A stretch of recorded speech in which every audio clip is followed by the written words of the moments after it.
Hello student, मैं ममता कुमारी और आप लोग देख रहे हैं हमारा यूट्यूब चैनल।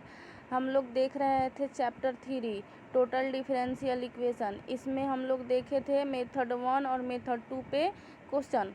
आज हम लोग देखेंगे मेथड 3 पे क्वेश्चन। मेथड 3 का नाम है one variable regarded as constant. इस पे क्वेश्चन इस प्रकार से पूछा जाता है 2x² + 2xy + 2xz² + 1 × dx + dy + 2zdz = 0। ये जो क्वेश्चन है method 3 one variable regarded as constant पे क्वेश्चन इस टाइप से हम लोग को पूछेगा एग्ज़ाम में, और इसका सॉल्यूशन हम लोग को इस तरह से करना है। इसमें दिया गया आप लोग देख सकते हैं। इसका सॉल्यूशन है गिवन डिफरेंशियल इक्वेशन को हम लोग इक्वेशन 1 मान लेंगे, और यहाँ पे ये जो वैल्यू है ये p का वैल्यू है और q का वैल्यू 1 है, क्योंकि 1 × dy हम लोग कर सकते हैं, और r का वैल्यू दिया गया है 2z। यहाँ पे हम लोग p, q एंड r का वैल्यू हम लोग लिख लिए।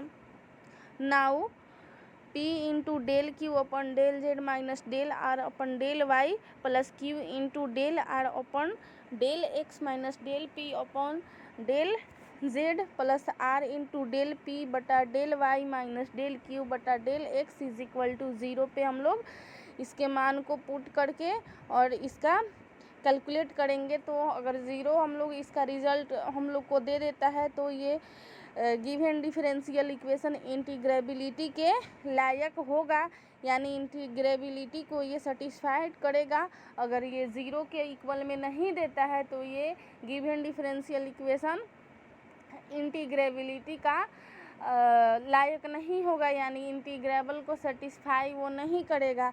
तो ये हम लोग का गिवन डिफरेंशियल इक्वेशन, इसको हम लोग ये वाला टर्म पे रख के बनाएंगे तो ये हम लोग को 0 वैल्यू देगा। आप लोग इसको रख के बना लीजिएगा कहीं रफ में।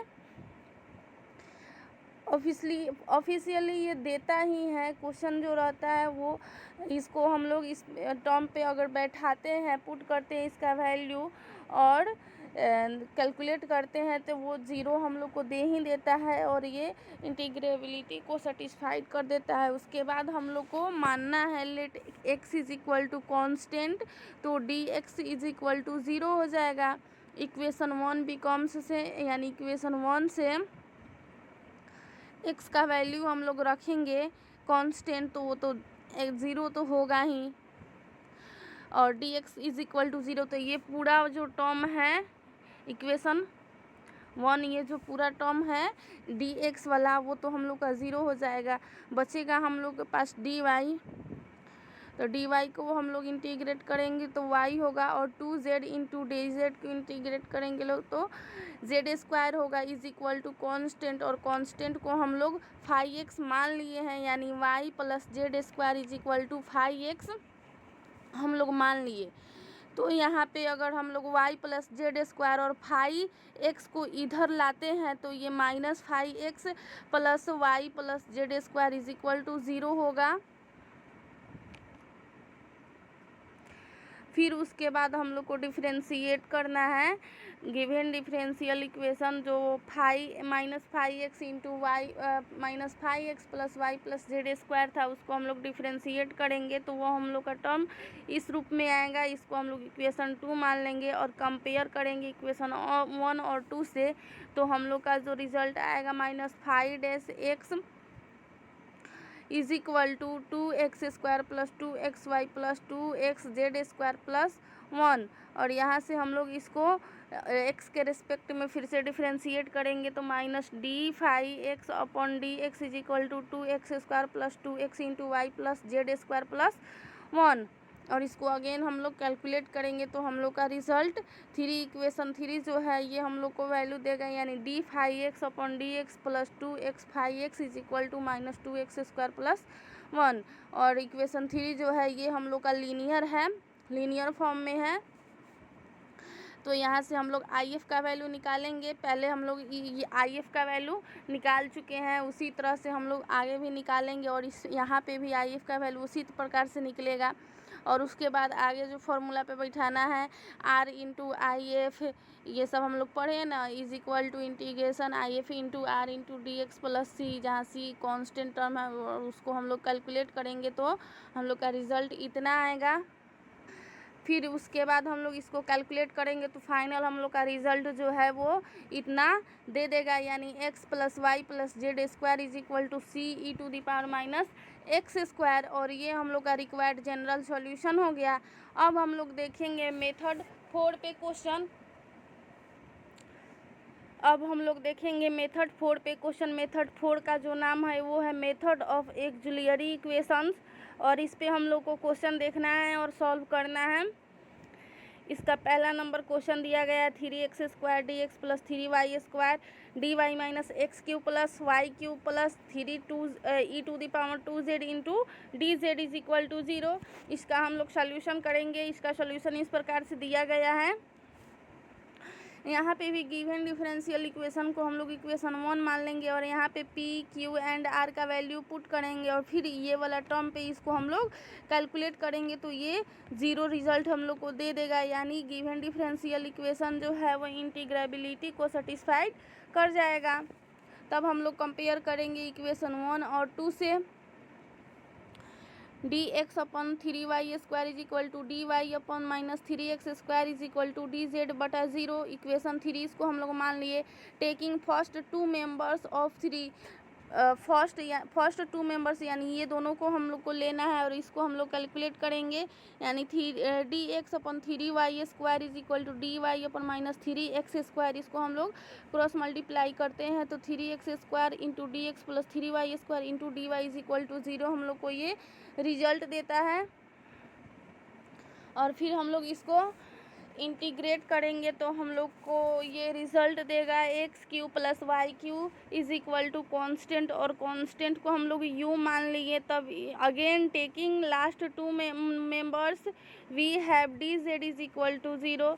लास्ट से 2 मेंबर्स लिए हैं तो यहाँ पे डी जेड यानी जेड तो है ही नहीं, D Z is equal to 0। चूँकि जेड इज इक्वल टू 0 इसलिए D Z is equal to 0 integrate करेंगे हम लोग तो Z is equal to constant is equal to भी, यानी Z is equal to constant term होगा और उसको हम लोग भी मान लिए। Now A into D you plus B into D भी is equal to 0 given gives, यानी दिया गया है।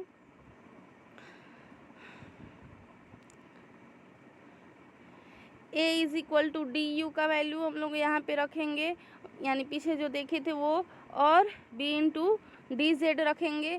चूँकि यहाँ पे z इज इक्वल टू भी है तो d Z is equal to d भी होगा। तो उसी तरह यहाँ पे डी भी is equal to d z तो हम लोग रख सकते हैं। और इसके बाद इसको हम लोग कैलकुलेट करेंगे तो इस फॉर्म में हम लोग का रिजल्ट आएगा और इसको हम लोग इक्वेशन 4 मान लेंगे।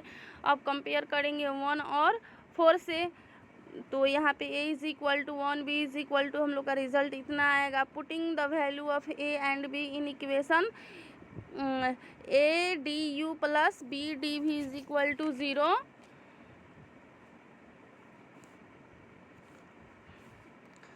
We have d u minus u plus e to the power 2 v into D भी इज इक्वल टू 0। इसको हम लोग कैलकुलेट करेंगे तो यहाँ पे हम लोग का इक्वेशन 5 रिजल्ट आ जाएगा और ये हम लोग का लीनियर फॉर्म है u में।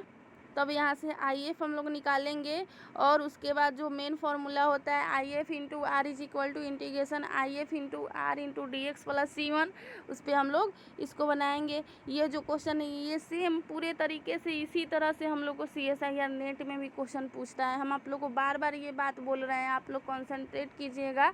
जो CSIR नेट का तैयारी कर रहे होंगे वो आप लोग अच्छा से, या फिर करने वाले होंगे वो ध्यान से पढ़िएगा और समझिएगा, चूँकि आप लोग को आगे चल के कोई दिक्कत ना हो क्वेश्चन समझने में और तैयारी करने में। इसलिए हम आप लोग को पहले ही बता दे रहे हैं कि आप लोग ये पढ़ रहे हैं अच्छा से एकदम कंसंट्रेट करके पढ़िए, चूँकि ये सब जो क्वेश्चन है ये OD और PD यानी ऑर्डिनरी डिफरेंशियल इक्वेशन और पार्शियल डिफरेंशियल इक्वेशन में हम लोग को पढ़ना है CSIR नेट के प्रिपरेशन में।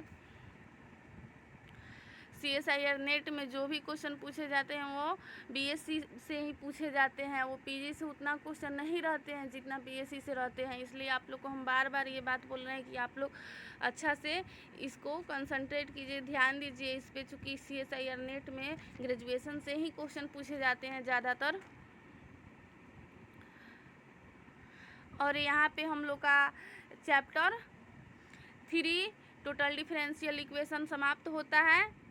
अब इसके बाद हम लोग देखेंगे नेक्स्ट चैप्टर यानी 4 number chapter partial differential equation. इसको हम लोग शॉर्ट फॉर्म में बोलते हैं PDE। उसको हम लोग पढ़ेंगे पार्शियल डिफरेंशियल इक्वेशन को। और इससे आप लोग क्वेश्चन बुक से अगर क्वेश्चन बनाना हो तो आप लोग बना सकते हैं, क्योंकि आप लोग के एग्ज़ाम में उतना टाइम नहीं है। एग्ज़ाम फॉर्म भी डला रहा है, इसलिए आप लोग को बोल रहे हैं जितना हो सके उतना अच्छा से तैयारी कीजिए और डट के तैयारी कीजिए। और मेरे चैनल को लाइक, शेयर एंड सब्सक्राइब करना ना भूलें। Thank you so much.